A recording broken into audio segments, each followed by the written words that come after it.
भारत लगातार अपनी सैन्य क्षमताओं को मजबूत बनाने में जुटा है। भारत के पास छठी पीढ़ी का लड़ाकू विमान होना जरूरत सा बन गया है। Defence research development organisation DRDO ने पहली बार लेजर हथियार से टारगेट को मार गिराने की क्षमता का प्रदर्शन किया। यही नहीं, इस दौरान DRDO chairman Sameer V Kamat ने भारत के पहले स्वदेशी 5वीं पीढ़ी के स्टील्थ फाइटर जेट को लेकर बड़ा अपडेट दिया। दोस्तों, आगे बढ़ने से पहले वीडियो को एक लाइक और चैनल को सब्सक्राइब जरूर से करें। कामत ने रविवार को बताया कि भारत को अपना पहला 5वीं जनरेशन का stealth fighter jet advanced medium combat aircraft AMCA साल 2035 तक मिल जाएगा। DRDO chairman Sameer V Kamat ने कहा कि नए फाइटर जेट बनाने में काफ़ी समय लगता है। उन्होंने कहा, अगर आप दुनिया में कहीं भी कोई प्रोग्राम देखें तो एक नया प्लेटफॉर्म डेवलप करने में 10 से 15 साल लगते हैं। हमने 2024 में ही इसकी शुरुआत कर दी है, जब CCS ने प्रोजेक्ट को मंजूरी दी थी। इसलिए अभी इसमें 10 साल लगेंगे और हमने 2035 तक 5वीं जनरेशन का स्टील्थ फाइटर जेट तैयार करने का वादा किया है। इसका मतलब है कि भारत को आधुनिक तकनीक वाला लड़ाकू विमान मिलने में अभी थोड़ा समय लगेगा। एयरो इंजन प्रोग्राम शुरू करना चाहते हैं। कामत ने आगे कहा कि हम एक एयरो इंजन प्रोग्राम शुरू करना चाहते हैं और हम विकास के जोखिमों को कम करने के लिए एक विदेशी OEM के साथ सहयोग करना चाहते हैं। एयरो इंजन तकनीक एक बहुत ही जटिल तकनीक है।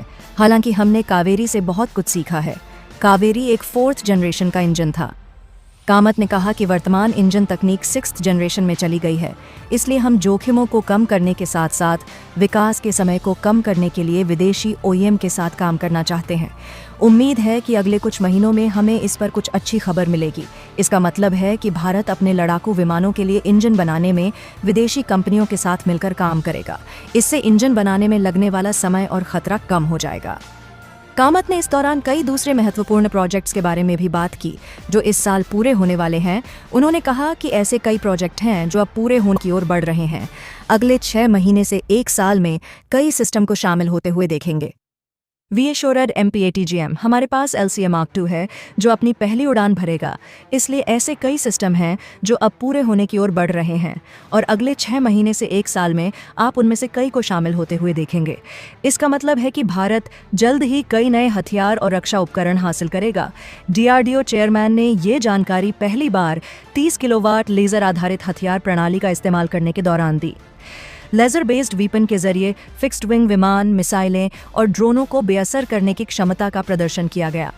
कामत ने कहा कि यह तो बस यात्रा की शुरुआत है। इस लैब ने अन्य DRDO लैब, उद्योग और शिक्षा जगत के साथ जो तालमेल हासिल किया है, मुझे यकीन है कि हम जल्द ही अपनी मंजिल तक पहुंच जाएंगे। हम high energy microwave, electromagnetic pulse जैसे अन्य हाई एनर्जी सिस्टम पर भी काम कर रहे हैं। इसलिए हम कई तकनीकों पर काम कर रहे हैं जो हमें स्टार वॉर्स क्षमता प्रदान करेंगी। आपने आज जो देखा वह स्टार वॉर्स टेक्नोलॉजी का ही एक हिस्सा था। अमेरिका के राष्ट्रपति डोनाल्ड ट्रंप ने F-47 NGAD छठी पीढ़ी के लड़ाकू विमानों के निर्माण की घोषणा कर दी है। अमेरिकी सरकार ने इसके लिए $20 अरब का शुरुआती बजट लड़ाकू विमानों का निर्माण करने वाली कंपनी बोइंग को दिया है। इस बजट में इस फाइटर जेट के लिए रिसर्च एंड डेवलपमेंट का काम होगा, जिसके तहत इंजन का निर्माण किया जाएगा। नए कम्युनिकेशन सिस्टम, रडार सिस्टम, एवियोनॉमिक्स समेत कई तरह के डेवलपमेंट्स और किए जाएंगे। यानी अमेरिका दुनिया का पहला ऐसा देश बन सकता है जिसके पास अपना छठी पीढ़ी का लड़ाकू विमान होगा। हालांकि चीन भी J-26 छठी पीढ़ी के लड़ाकू विमान के प्रोटोटाइप का खुलासा कर चुका है। दावे किए गए हैं कि J-26 एक छठी पीढ़ी के लड़ाकू विमान होगा। लेकिन दूसरी तरफ भारत में अभी 5वीं पीढ़ी के लड़ाकू विमान का प्रोजेक्ट भी कम से कम 10 साल दूर है। लिहाजा भारत दुविधा में फंसा हुआ है। इंडियन डिफेंस रिसर्च विंग यानी IDRW ने अपनी एक रिपोर्ट भारतीय वायुसेना के एक वरिष्ठ अधिकारी के हवाले से कहा है कि भारत की भी योजना छठी पीढ़ी के लड़ाकू विमानों के निर्माण की है।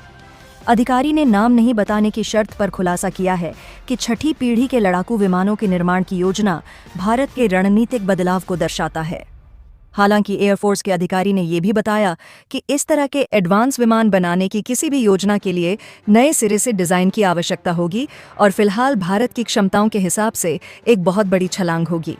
आपको बता दें कि भारत फिलहाल advanced medium combat aircraft MCA project पर काम कर रहा है, जिसके तहत 5वीं पीढ़ी के लड़ाकू विमान बनाए जा रहे हैं। इसका development aeronautical development agency ADA कर रहा है। IDRW की रिपोर्ट में भारतीय वायुसेना के अधिकारी ने सुझाव दिया है कि AMSCA प्रोजेक्ट के तहत भारत का लक्ष्य साल 2028 तक पहले विमान का फ्लाइट टेस्ट करना है और ये वक्त इंडियन एयरफोर्स और ADA के लिए छठी पीढ़ी के लड़ाकू विमानों के निर्माण के लिए कंसेप्ट बनाने के लिए बिल्कुल सही समय होगा। अधिकारी ने बताया है कि एक बार AMCA उड़ान भरना शुरू कर दे तो फिर इंडियन एयरफोर्स और ADA छठी पीढ़ी के लड़ाकू जेट के डेवलपमेंट पर विचार विमर्श शुरू कर सकता है। अधिकारी का मानना है कि 5वीं पीढ़ी के लड़ाकू विमानों के निर्माण के बाद भारत के पास जो एक्सपीरियंस होगा वो अमूल्य होगा और ये ज्ञान छठी पीढ़ी के लड़ाकू विमानों के निर्माण में काफ़ी काम आएंगे। हालांकि वायुसेना के अधिकारी ने इस बात को स्वीकार किया है कि किसी भी छठी पीढ़ी का प्रस्ताव मौजूदा AMCA के मुकाबले काफ़ी भारी प्रोजेक्ट होगा। AMCA का मैक्सिमम टेक ऑन ऑफ वजन MTOW 27 टन है। आकार और वजन में यह इजाफा शायद ज़्यादा एडवांस सिस्टम, हथियारों और संभावित रूप से नई प्रणोदन टेक्नोलॉजी को शामिल करने के बाद होगी। छठी पीढ़ी के लड़ाकू विमानों का निर्माण कतई आसान नहीं है। 6वीं पीढ़ी के लड़ाकू विमान को बनाने के लिए शुरू से ही टेक्नोलॉजिकल दिक्कतें आएंगी। टेक्नोलॉजिकल इनोवेशन के अलावा भारी भरकम बजट और अत्याधुनिक तकनीकों के लिए अंतर्राष्ट्रीय सहयोग शामिल हैं। फिर भी अगर भारत छठी पीढ़ी के लड़ाकू विमान को बनाने के लिए आगे बढ़ता है तो भारत के लिए ग्लोबल लीडर बनने का बड़ा मौका होगा। भारत की वायुसेना को जल्द ही छठी पीढ़ी के लड़ाकू विमानों की सौगात मिल सकती है। देश में इन अत्याधुनिक विमानों के विकास पर जोर दिया जा रहा है, जो न केवल वायुसेना की शक्ति में वृद्धि करेंगे बल्कि भारत को दुनिया के अग्रणी वायु शक्ति वाले देशों में भी शामिल करेंगे। छठी पीढ़ी के लड़ाकू विमान कई मायनों में अपने पूर्ववर्तियों से अलग होंगे। इनमें से कुछ प्रमुख विशेषताएं इस प्रकार हैं। अत्याधुनिक तकनीक। छठी पीढ़ी के लड़ाकू विमानों में अत्याधुनिक तकनीक का उपयोग किया जाएगा, जैसे कि एडवांस्ड मटेरियल, स्टील्थ तकनीक और एडवांस्ड एवियोनिक्स। मानव रहित विमान। छठी पीढ़ी के लड़ाकू विमान मानव रहित भी हो सकते हैं, जो पायलटों के लिए जोखिम को कम करेंगे और विमान की क्षमता को बढ़ाएंगे। नेटवर्क सेंट्रिक युद्ध। छठी पीढ़ी के लड़ाकू विमान नेटवर्क सेंट्रिक युद्ध में महत्वपूर्ण भूमिका निभाएंगे, जिसमें विमान और अन्य सैन्य इकाइयों के बीच डेटा का आदान प्रदान होगा। अत्याधुनिक हथियार। छठी पीढ़ी के लड़ाकू विमानों में अत्याधुनिक हथियारों का उपयोग किया जाएगा, जैसे कि लेजर मिसाइल और एडवांस्ड बम। उच्च गति।